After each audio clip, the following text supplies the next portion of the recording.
Hi there, welcome to Wealth Creation Thursday, a conversation on how to create wealth and live abundantly.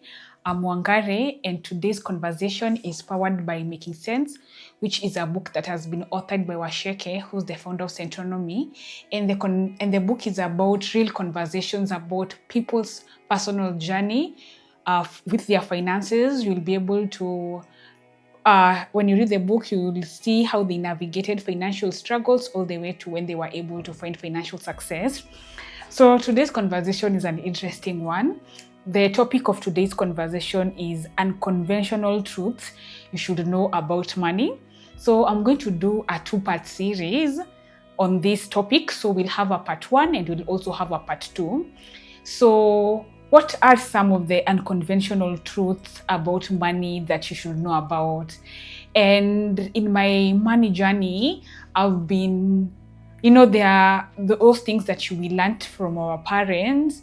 And in as much as we say that money matters weren't formally taught to us by our parents, but we learned money behaviors and some of our money behaviors from what we saw. How we saw our parents treating finances, how we saw, money being handled by our parents. This could be, I'm gonna give you a very funny incident, and this is the truth of the reality of what I saw growing up. So, when I was living at home when I was a child, I remember that in the morning when we were to have breakfast, we had to go and ask our dad for money for breakfast. And so he could either put money on top of the TV console, or if at all the 200 miambili was not there, we'd actually have to go and knock, in his room and ask for money. So that was some of the things that I saw growing up. So I know maybe in your situation that could be different. How probably money was handled could have been different from how it was handled in my household. So I'd be curious to know, like in terms of your growing up and in your childhood, what are some things that you saw as far as money behavior at home? And so I grew up knowing that as far as food is concerned and the upkeep of the home is concerned, that's our father's duty, because he was always the go-to person. Yeah, so we pick up habits and we actually pick up how we think about money by how we grew up or how we observed our parents behave with money. So, and some behaviors are great, which you should definitely pick up, but then there are some that probably needs to change because you're also living at a modern time, and how you are brought up and your thinkings and your behaviors actually need to change to portray the new dynamics, in your family, and if at all you're with your significant other, maybe what are some of the things that you also would want to do differently moving forward. Anyway, that's on a side note. So on the first point on unconventional truths about money that you should know about, and the first is money is a tool. And I learned this, of course, from the Making Sense book, and I'm just going to read exactly verbatim how Waceke wrote it. She says that money can be used as one of the resources or tools for the life you want, but money is not the life. So money is a tool, and it means that even when you are in the process of getting more money, you also need to ask yourself, what am I getting more money for? What will I use this money to do? So that, because you could always chase a very many zeros. It could be $1 million bob today, 10 million tomorrow, 100 million the following day, $1 billion, and the zeros could go on and on and on and on and on. So the first question is, even as you are in your wealth creation journey, even as you're trying to find financial freedom, what does financial freedom mean to you? One, what does wealth creation mean to you? Second, and what do you want this money to do for you? And even I've come to realize sometimes even if at all you're a corporate person and you're looking to raise through the corporate ladder, or if at all you're in business and you're looking to expand your business, and so that it's a continental business or a global business. So even as you're gathering, or you're making more money, what are you making more money for? And it's very important for you to know what is important to you. I remember reading this book. It's called the 80-20 Principle. It's by Richard Koch. It's the Pareto rule, the 80-20 Principle, and he mentioned that few things are important, many things are not. So as an individual, you need to figure out what is important for you and how will you steer the finances that you have to be able to cater for the things that are important to you. Because if at all maybe you are unclear about that, what that would mean is you'd be probably taking the second job, the third job, the fourth job, and now you're working three. You've heard of people who work multiple jobs, but if at all you knew exactly what you needed your money to do for you, you could now even get a better sense of work-life balance, because you're getting the money to actually enable you to live abundantly, because everything cannot be important to you. All gadgets can't be important to you. You need to know what works for you, what doesn't work for you, and just steer your life in accordingly. So, and I really like this quote that Waceke wrote about money is a tool, but it is not that life. And I also feel like as society, or even as individuals, we've gotten to a point where we just want money for money's sake. And also we are equating our self-worth with our net worth. And so we've completely shifted our sense of identity from things that are intrinsic to us to things that are external, things that could be fleeting. And that's why we've even had situations of people, if they're going through a money trouble, somebody has died by suicide. If at all you feel, or maybe somebody is going through a financial difficulty, and then their behavior probably changes, or maybe they step out maybe of their family and their home because they do not see their role maybe as a husband, their role maybe as a father outside their provision. So what does being a father look like? Maybe what does being a husband look like? If at all you're transiting from one job to another, does that mean that your value as a person diminishes? So it brings a lot of conversations to be had. But from this conversation, I hope you get that money is a tool for you and it is not the destination. And then the second unconventional truth about money is budgeting is not deprivation. In the book, Waceke says budgeting is telling your money where to go, and instead of wondering where it went. And most people, when they think about, when you're told, you need to create a budget that will help you run your life smoothly, it looks like, you want to, unataka kunikazia maisha, and I'm the one who's really toiling and moiling for this amount of money. I need to be able to enjoy and splurge. And if there's even one thing that I've come to realize about this season of my life, especially as money is concerned, money for me is good stewardship. Like using the money that God has put in my hands to be able to do the things that one matters to me, or the things that feel on purpose. So budgeting, as I've mentioned, is telling your money where to go instead of wondering where it went. And frugality doesn't always mean living in deprivation. It just means that you're spending your money in intentional ways. So somebody like for someone like me, things like adventure is very important to me. Things like traveling is important. Things like, adventuring through foods, through delicacies, through cuisines is something that is important to me. Things like reading books, so you'd find that when you look at how I spend my money, it is very reflective on the things that are important to me. So there are things that are not important to me. Things like spending, I don't know how much money on hair care. I get my hair cut. It's cheaper and more affordable to keep my hair this way than to buy wigs of I don't know how many thousands of shillings. that is not something that is important to me. You know, having the latest gadget in town, it's not something that is important to me. If I have a phone that can be able to communicate and take good photos and videos, then that's it for me. So you need to figure out as an individual what is important to you, and spend your money in ways that matter to you.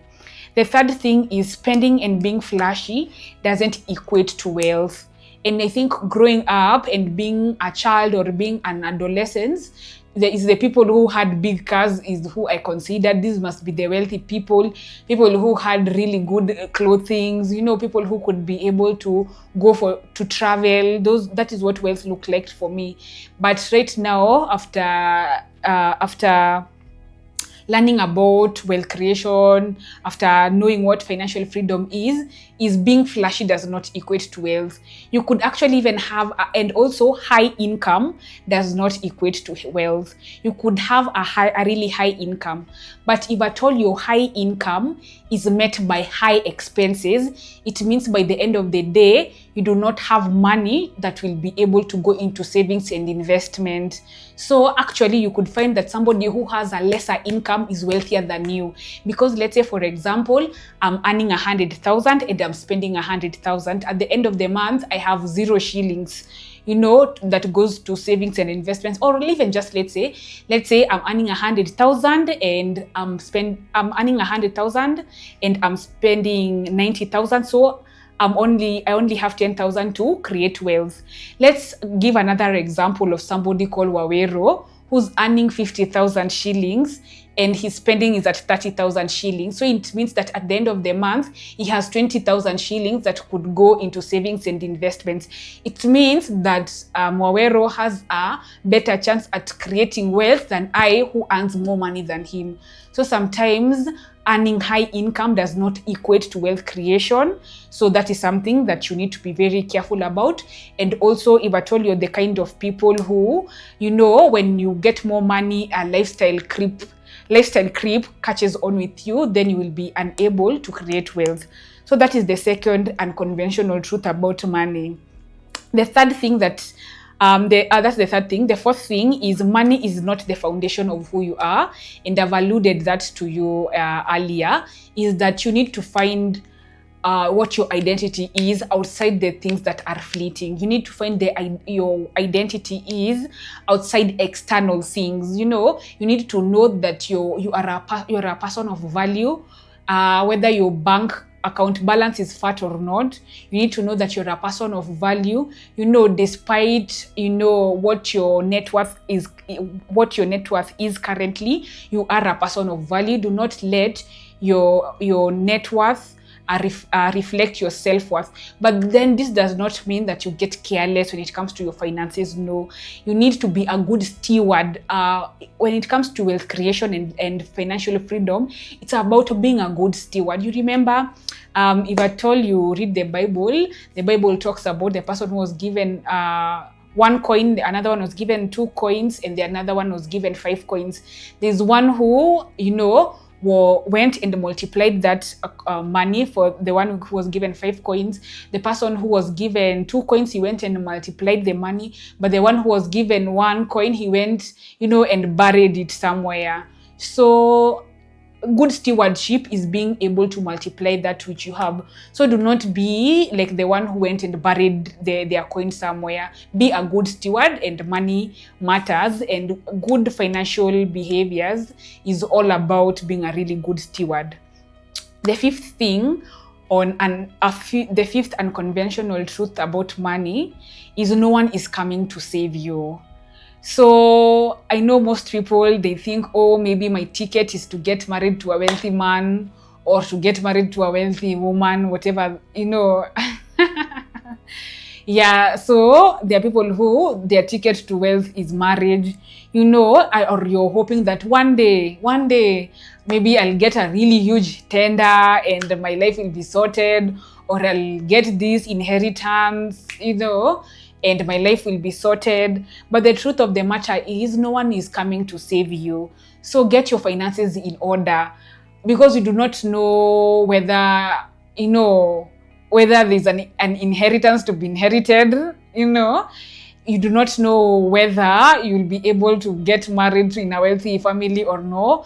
And anyway, that is their wealth. Let's talk about you and your ability to create wealth and your ability to grow your wealth and your ability to multiply.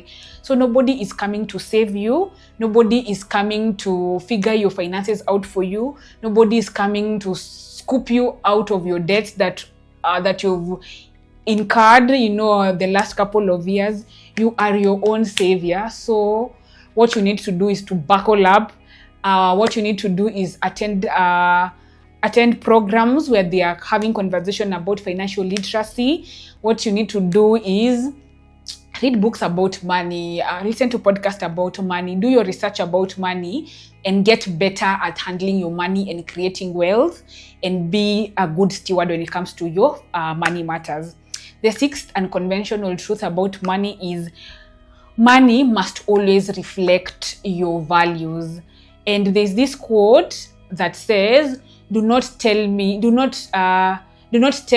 what you value, but show me your budget. Don't tell me what is important to you. Don't tell me, these are the things that is important to you. Show me your budget. Because when I see your budget, I can be able to tell what is important to you. So for me, when you see my budget, you'll be able to see, these are the things that Wangari prioritizes. So this must be the things that are important to her. So the things that are important to me is different from the things that are important to you. So ensure that your money is being spent on ways that reflects abundance to you, and your money reflects the things that makes sense to you. So that is the sixth unconventional truth about money. The last but not least is money dates are non-negotiable. If at all you've listened to the other YouTube videos that I've done, I've talked about the importance of having money dates and setting money dates. This means that you need time from your schedule to actually review how have you been spending your money, how have you been growing your money, where have your money where are some of the money leaks. So you need to be very financially aware. They say that awareness is the greatest agent of change. So when you're aware about your financial landscape, then you can be able to make financial decisions that are good for you. So just to recap what I've said about unconventional truths about money, the first one was money is a tool and it is not a destination. You've talked about budgeting is not deprivation. Budgeting is telling your money where to go to instead of wondering where it went. And budgeting also helps you to steer your money towards things that are of importance and of essence to you. You've said that the third one is spending and being flashy does not always equate to wealth. The fourth is money is not the foundation of who you are. So do not gauge your level of self-worth to your level of net worth. The fifth is no one is coming to save you. So stop waiting for Prince Charming, who's a prince somewhere, to come and save you from your financial nightmares or to come and give you wealth. So figure out your life, and what also that does, it enables you to live life under your own terms. Like we have even people who are maybe married and in abusive homes, and the reason as to why they are unable to live is because they aren't able to actually stand on their own financial muscle, because they are fully dependent on somebody else. So make sure that you are financially stable and always have money coming in, and always ensure that you're saving and investing. The sixth unconventional truth about money is let your spending reflect your values. And the seventh one is money dates are non-negotiable. So as you know, our conversations are usually powered by the Making Sense book, which is the book that has been authored by Waceke. You can get this book at 1,000 shillings, and you can get this by calling the number that is on the screen, or alternatively, we have very many bookshop partners. So you can get the book at Textbook Center, you can get the book at Nuria Bookshop, you can get the book at Half Price Bookshop, you can get it at Prestige, at Somanami, at Kibanga Books, you can get it at Bookstop, Yaya Center. You can get it at Sparkle Bookshop and on Aristoc Booklets Uganda, and also on Amazon for the Kindle version and also for the paperback version. So for all our international audience, you can be able to get a copy of your book. So don't forget to share this video with your friends and your loved ones. Don't forget to ensure that you like and you subscribe to our channel. But most importantly, I'd want to learn from you, what are some of the unconventional money truths that you think we should know about? So these are mine, so I'm looking forward to learning yours. So thank you for being here. Till next time, kwaherini.